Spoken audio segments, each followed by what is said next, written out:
So, as you know, we've been covering a lot of the Conservative leadership contests, and of course, we've been going over a lot of the what went wrong articles.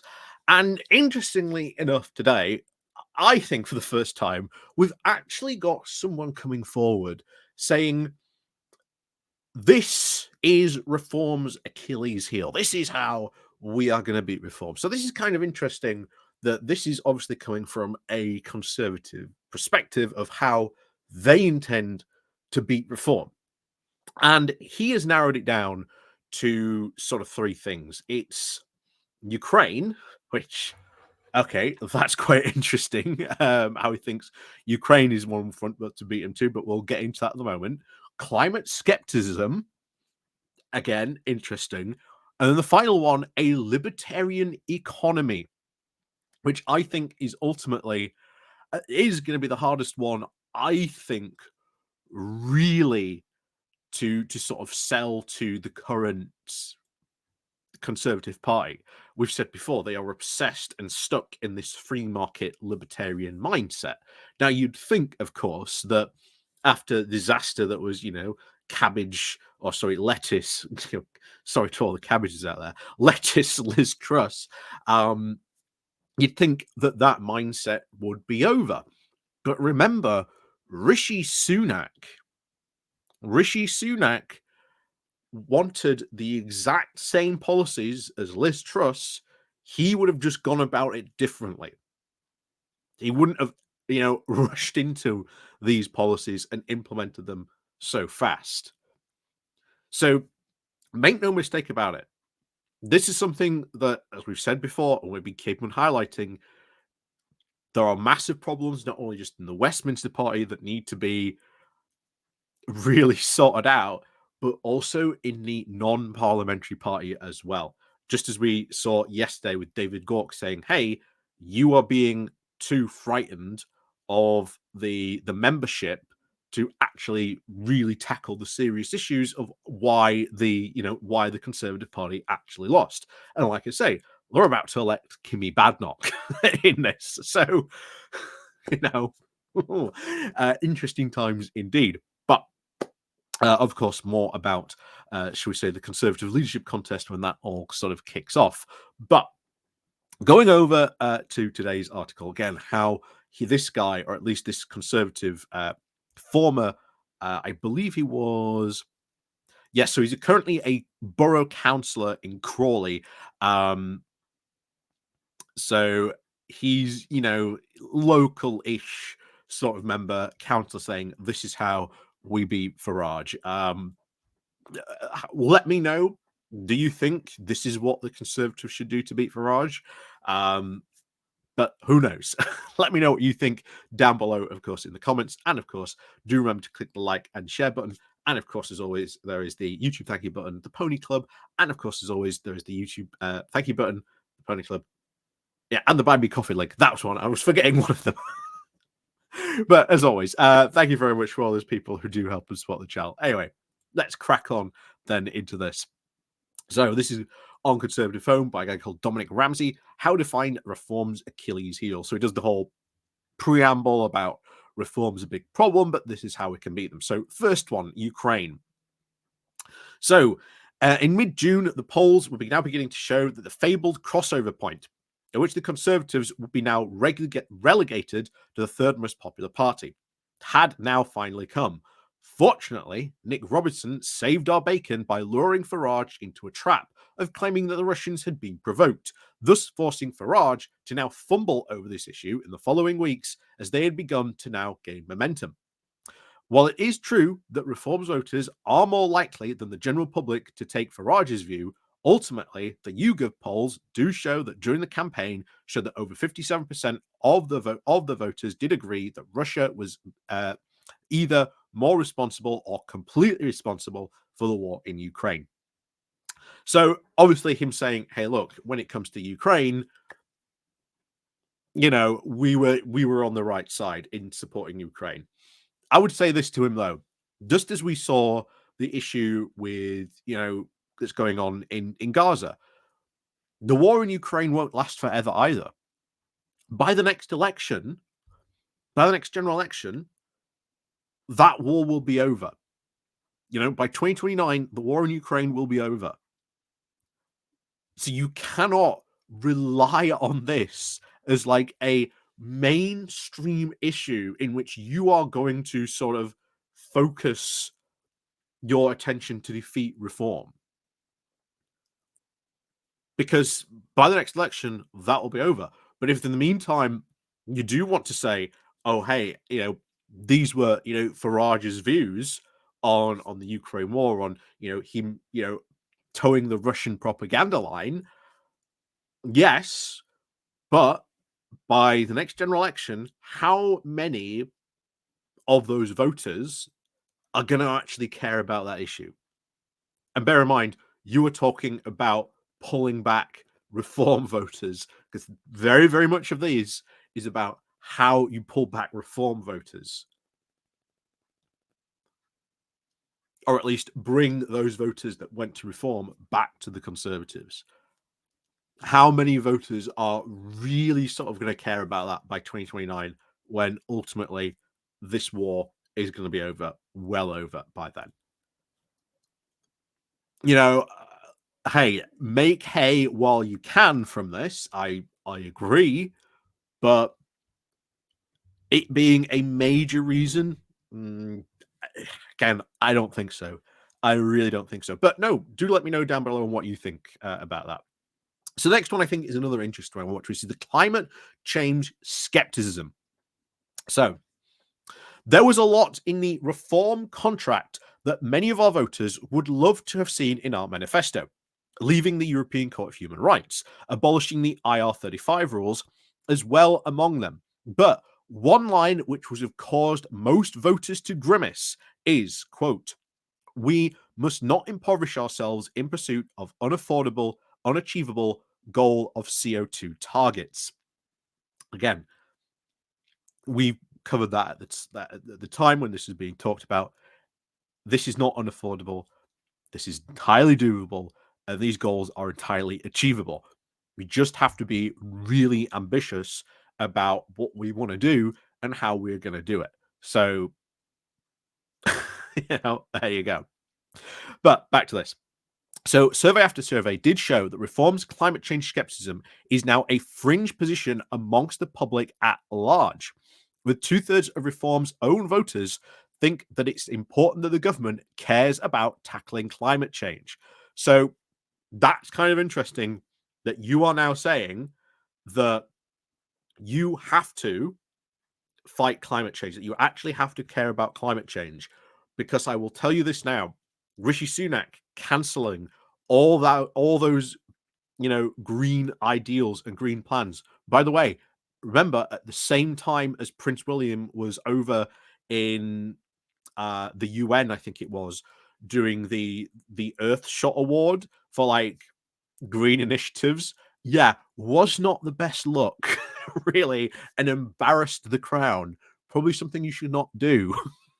But how then do you tackle the climate skeptics, the net zero scrutiny group that is in your party, if you can see that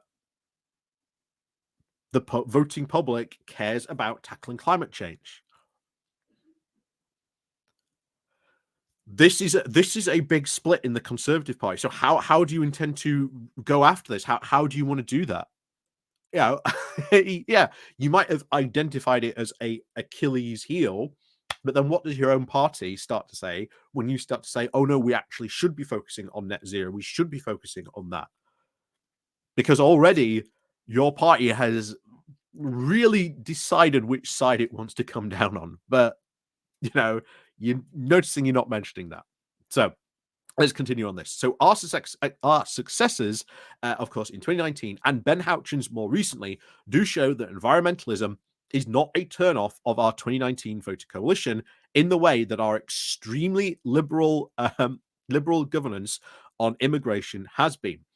Again, I like it. Extremely liberal governance on immigration, when ultimately it has been, if not one of the most hardest right-wing governments when it has come to sort of immigration. But there you go. And it is, of course, wrong of us to think that reforms voters are much more different than the average voter on this issue. Here again, we yet see another Achilles heel for reform, as we can make a positive case for right-wing environmentalism while also highlighting reform's record of climate change skepticism. Okay, what is it though you're going to do when it comes to tackling, climate change? What are you going to do about it? Because your party has done nothing but deny, engage in its own climate skepticism, delay green projects, not engage in like the spending on green, the environment, the business.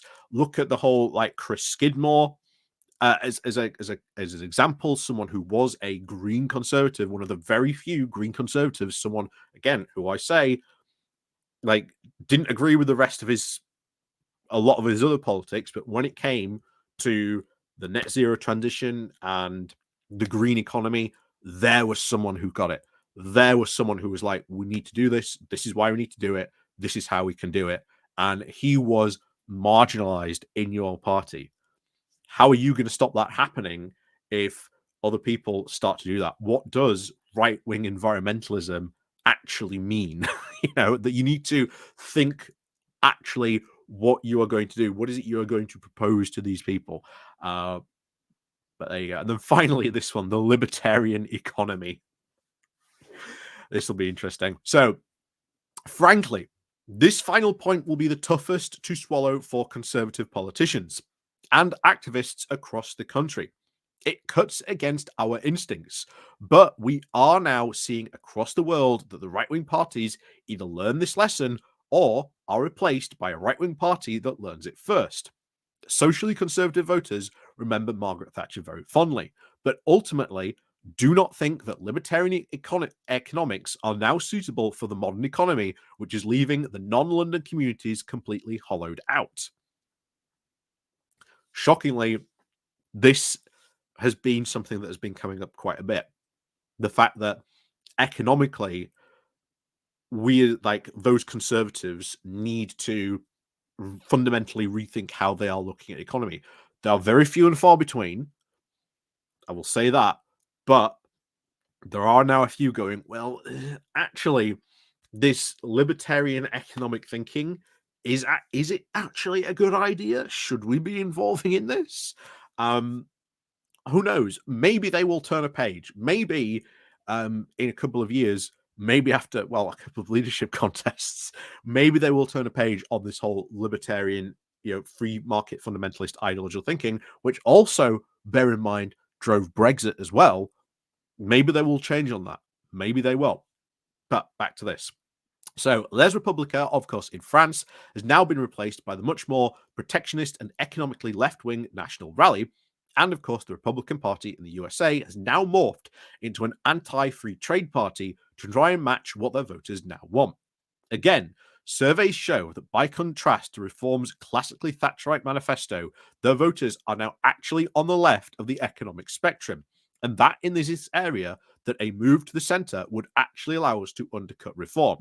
This would mean blindly accepting that our history of historically huge tax burden or even wholesale nationalization, but it does mean a revival of the leveling up agenda that has been so left in the cold post-COVID. But here's the thing. If you come back with that, we're going to level up, how does the voting public trust you again on that when you didn't, fulfill leveling up last time? And once again, how do you challenge those people in the party, in the Conservative Party, that are still ideologically fixed to this free market fundamentalist vision? You are admitting, at least in the beginning, that it is going to be a hard pill to swallow. How do you bring them to that? How do you get them in line? What policies are you again going to pursue?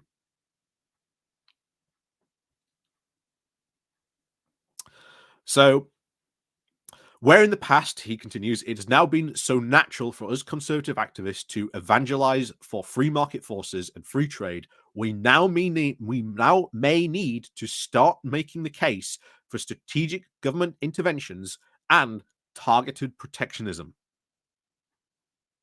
Again, how are you going to do that and sell that to the rest of your party? I am noticing. I am noticing because there was not too long ago there was a guy who was like a young conservative wrote something very similar about how he would revive the Conservative Party. He mentioned something about this as well. So I have to wonder if economically you are going to see the Conservatives move on this, and where do they end up moving to? Is free market fundamentalism and this idea in the Conservative Party dead? Is it going to die a slow death, or is it going to go very hard? And is there going to be a another cause that once again ends up splitting the Conservative Party, much like this did over Europe, over regulations, over a lot of things that the Conservatives just keep on papering over the cracks over? So, how are they going to do it? How are they going to do it? What policies are they going to do?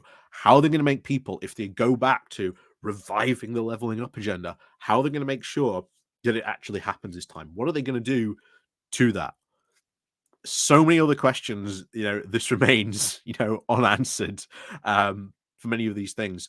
And of course, the Ukraine one, well, that's only really a temporary one.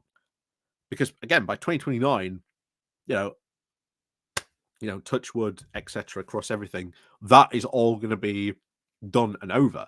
In fact, it's very, very likely by next year, that's when we could see movements to maybe finally end the war. This year I think is going to be probably the most important sort of year for the war. Next year, I think this is when we'll start seeing this. We've already seen things from people in Russia and high level positions that they can't fight after 2025 anyway. Sanctions more and more are really kicking in, hurting, the Russian economy ever more. We know that because they are limiting ever more economic information, inflation. Just a couple of, I think it was weeks ago, months ago, the person in charge of like their version of the Bank of England, etc., came out and said, by the way, yeah, inflation is on the rise." Which, bear in mind, they had been denying that inflation had been on the rise for the past couple of years, comparing that it had been going up for every other country, but somehow not for Russia. A bit skeptical when it comes to that. So we'll see. But ultimately, when it comes down to the comments, you do see a lot of people saying, you know, disagreeing with this. And once again, it is the conservative membership that is once again actively there proving to be a problem, that you've got to take on the membership, that you've got to get on over that. And it's really showing, honestly, that if the Conservatives are to ever get into power again, then whoever the leader is has an absolute monumental mountain to climb. This is not like a Keir Starmer situation where he sort of needed to tackle the internal sort of politics of the party to sort of bring it together.